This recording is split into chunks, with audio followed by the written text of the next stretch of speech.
Our guest today is one of the original researchers in the field of near-death studies.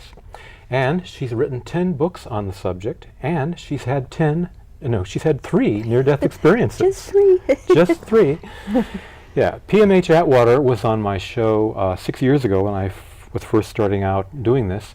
And when I recently found out that she was going to be in the Bay Area giving a lecture tour, I contacted her and she agreed to be on my show a second time. So I'd very much like to welcome P.M.H. Atwater back. P.M.H., welcome to the show. It's good to be here. Yeah, it's fun to be here. It is. And you put me at ease. You know? That's right. Yeah. Now, P.M.H., you just completed this lecture tour around the Bay Area. I sure did. What was that like? It was overwhelming. Staying in a different place every night, giving a different talk in the daytime. Since April 19, I leave May 3, so it's been a very heavy schedule. A lot of demands, so in that sense overwhelming. But meeting all kinds of people, which was fun. And experiencing the New Living Expo, which is like, whoa. What was the I'd forgotten what expos were like. What was that like? Well, it's been 2.5 decades since I've ever been at an expo. Oh. So what it was like is like spirituality has gone Madison Avenue. You know, all the signs and the makeup and the first class tables and displays and people sort of selling their products. How do you feel about that? And I looked at that, I thought, wow, things have sure changed over the years. It was good in the sense of how positive the people are, how uplifting the people are, and they're really offering products and ideas and services that make a lot of sense. But to have all of that in one building, hundreds and thousands of people, it was like a little bit much. In that sense, was it ineffective? I can't say how effective it was. All I can say is, to me, it was overwhelming. Yeah. Well, you know, since you've been here, I've been to 2 of your talks. And the second talk I went to at FMBR, Foundation for Mind Being Research. I took a friend of mine who believes in a higher power but doesn't believe in an afterlife. And she listened to you very keenly, and at the end of the talk, she was so impressed by your presentation and by what it did to her on a heart level that she came away believing in Wow. At least the possibility of an afterlife. It's a privilege to be a part of that. Yeah. Why are you so passionate about what you do? I'm passionate about everything. Oh. Absolutely everything. Touching a wall, a food blender, cooking, walking across the street, picking up a piece of paper, sitting down on a chair.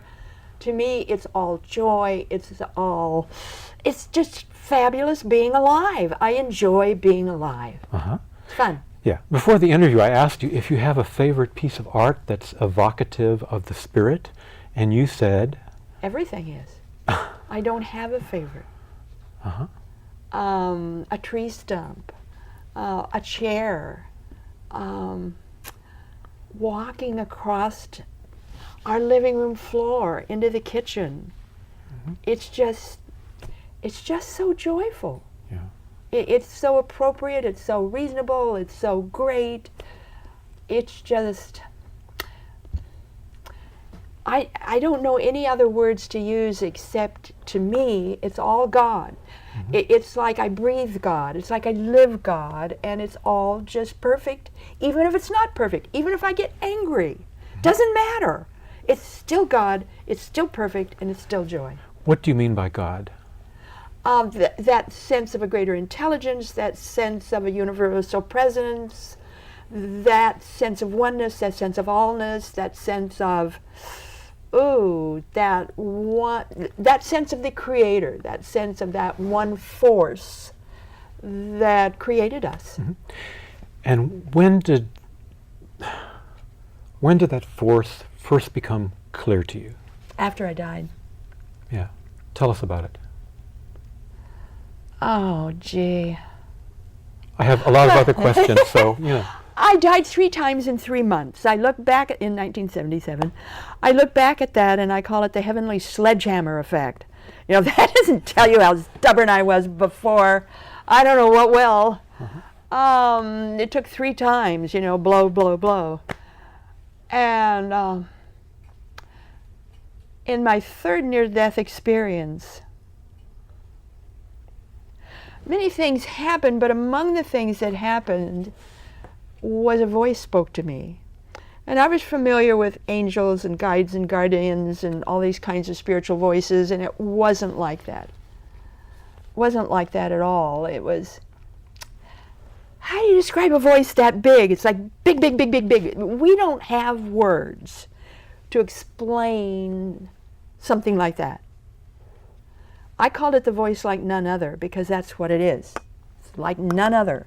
And that voice spoke to me and it said, quote, test revelation. You are to do the research. 1 book for each death.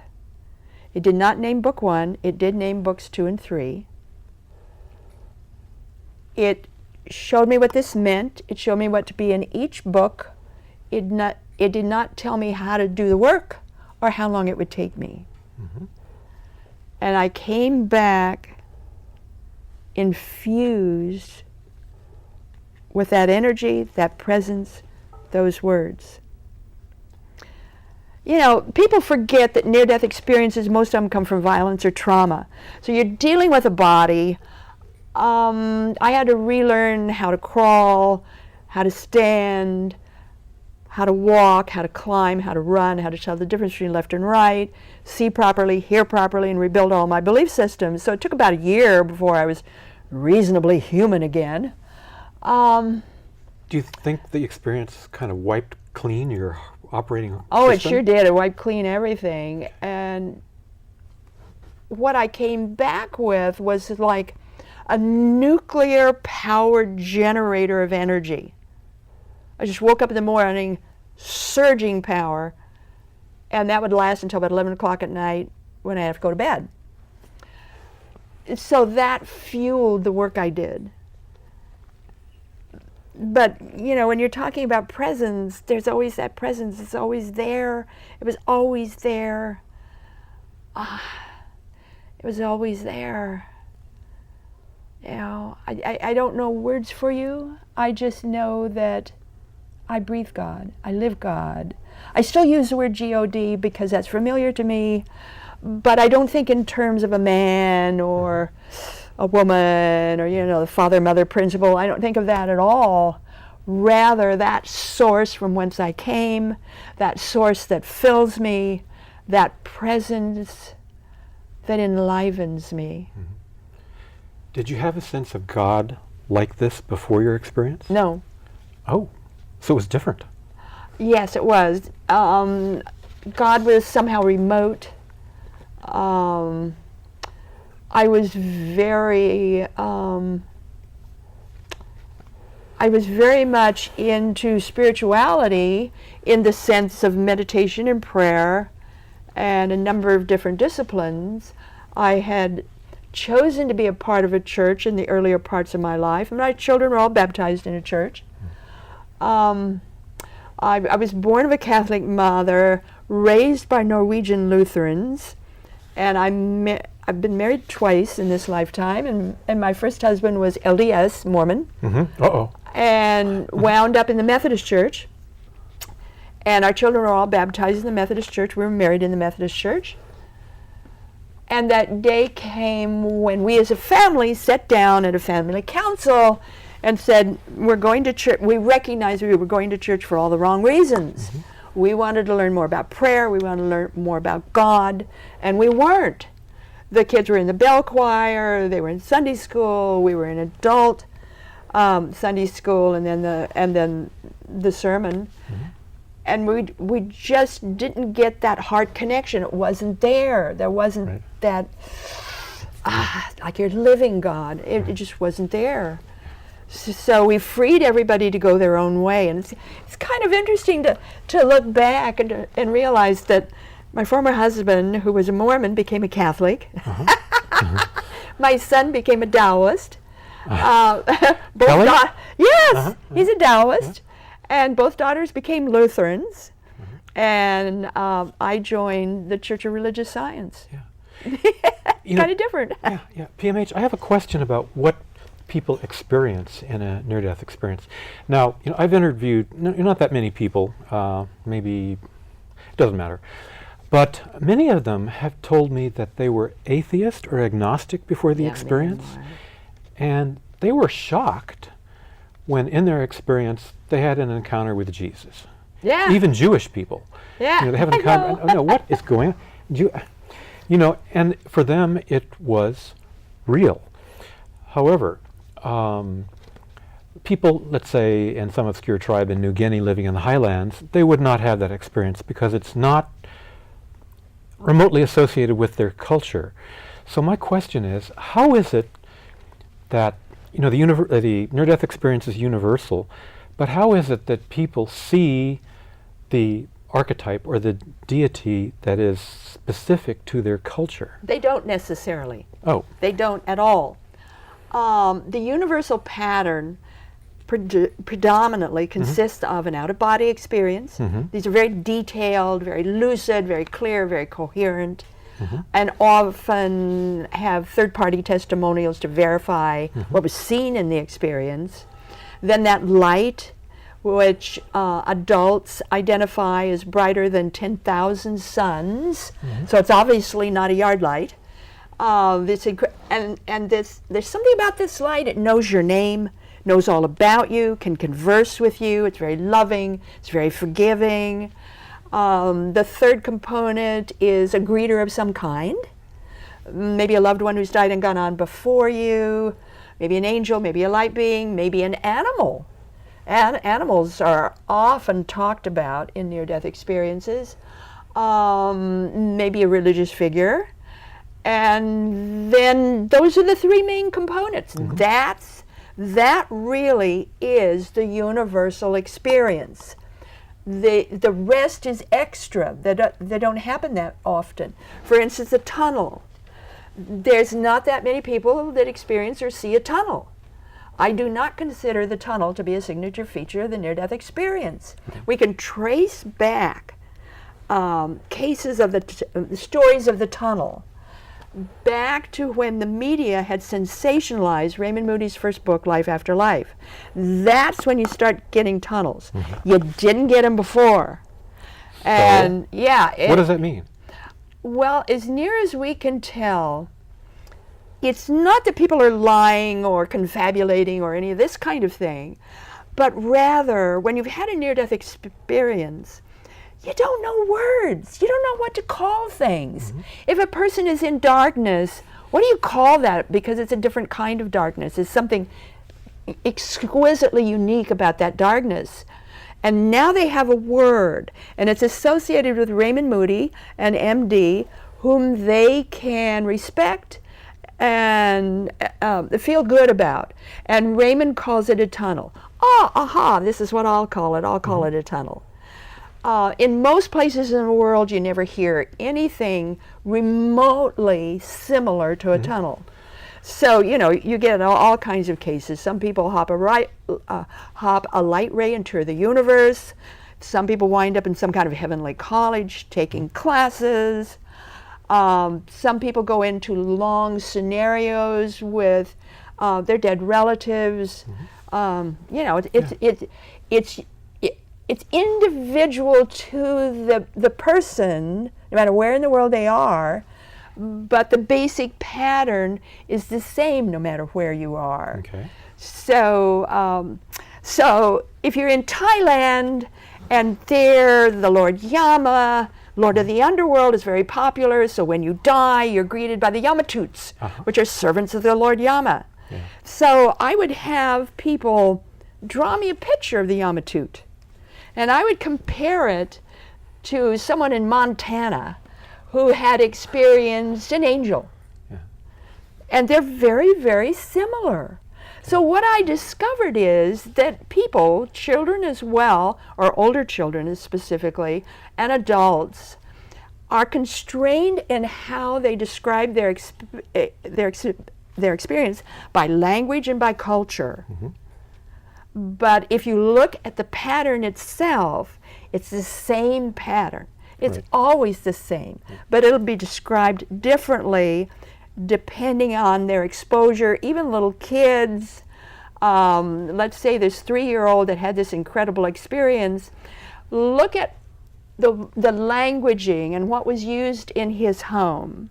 His father was a minister, so he's always getting this type of language. Right. Even being within his mother's uterus, what is he being exposed to before he's born? Same kind of language. So, you know, a lot of my cases came from birth trauma. Some of my cases came from before they're born, toddlers. Okay. Yeah. I have a lot of questions. Shut up and let you ask your question. No, I've been told to let you go because you're passionate about your work, but you know, I have a lot of questions.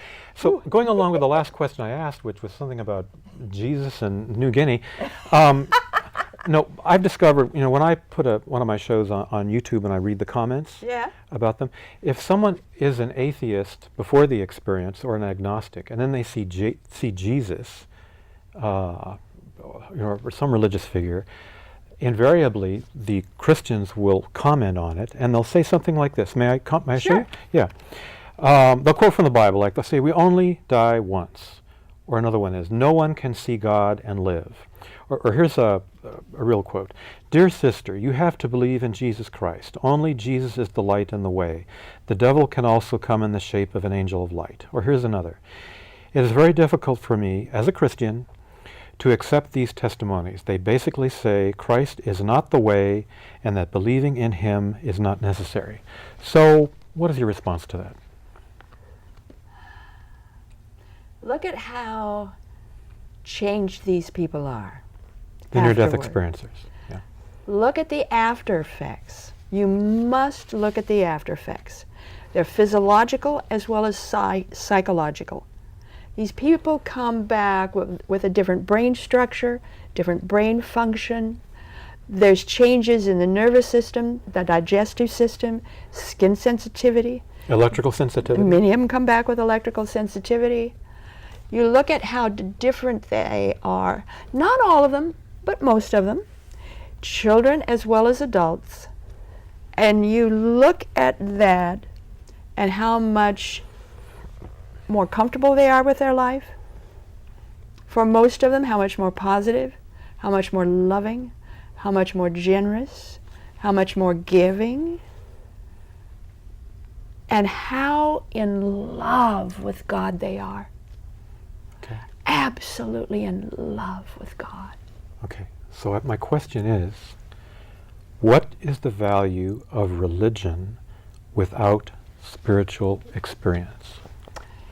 It gives you standards, it gives you a way to live, it gives you codes, it gives you instructions. But part of religion, remember, all religions came from that same wellspring of wisdom that exists within our heart of hearts. But if you take it literally without any feeling, doesn't that create problems? Because Yes. Talk to us about that. Yeah. It creates absolutes. It creates have-tos and you must do this, you must do that, or you're killed, or you're ostracized, or you're shunned, or you're ignored. It alienates people. Yeah. When God isn't like that. God never was like that. God is a forgiving God, a loving God. Mm-hmm. And I don't know how to answer you except that you flow into a more natural and loving way of life. Right. Right. and God becomes so personal to you, so intimate for you. And more authentic, maybe. Just intimate and personal and real, and that presence so enlivens your life that you wouldn't trade that for anything. Right, right. You know, P.M.H, you cited that people change after this experience. Most of them do, not all of them. Okay. There's always exceptions. Okay, and you, first of all, I haven't had a near-death experience, so I'm, I'll just lay that on the line right now. But when we did our first show, it didn't work out well. I mean, you were great. I mean, you were wonderful. Yeah, that was quite a show. Yeah, no, I mean, I put it on YouTube, and the people watching it had no idea what happened.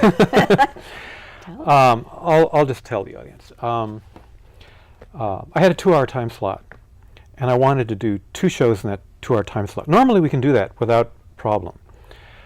And people told me when I was first starting out that, the responsibility for a show is totally on you, meaning me. And so the engineers and the technicians here kept coming up to me and telling me, something has happened, we can't figure it out. The equipment has frozen. This has never happened before. And we're going to try to make the show work, but we don't know what's going on. And so I had to wait and wait under the lights, which are much brighter than these lights and much more intense. And the show was delayed, and finally we got it started. But when it was started, I was tired. And then when we did the second show, we were under the bright lights for another hour or more. And I just got completely worn out. I exhausted. I noticed. You were kind of fried. I was fried. I was literally fried. And it showed. And you were as fresh as ever. And it was only several years later, and I was kind of embarrassed by the show, but only several years later that I realized that people with near-death experiences have electrical sensitivity. I blew your circuits. You blew the circuit. I didn't mean to. Since then, it's been 6 years since then, and we have never had an incident like that in the 6 years. In other words, the probability of that happening so far is 1 in 3,500. Now, I don't know if that's statistically significant or whether that's going to influence anybody, but it happened. But what impressed me the most was you. You didn't change. Talk to me about it. I just felt completely at peace. Do you actually think that you screwed up the electric? I think I probably did, looking back. Does that happen I think before? I probably did. Oh, yeah. Could you sympathize? Oh, yeah. And this time I prayed and prayed and prayed, so I asked you to do that. it should be just fine this time.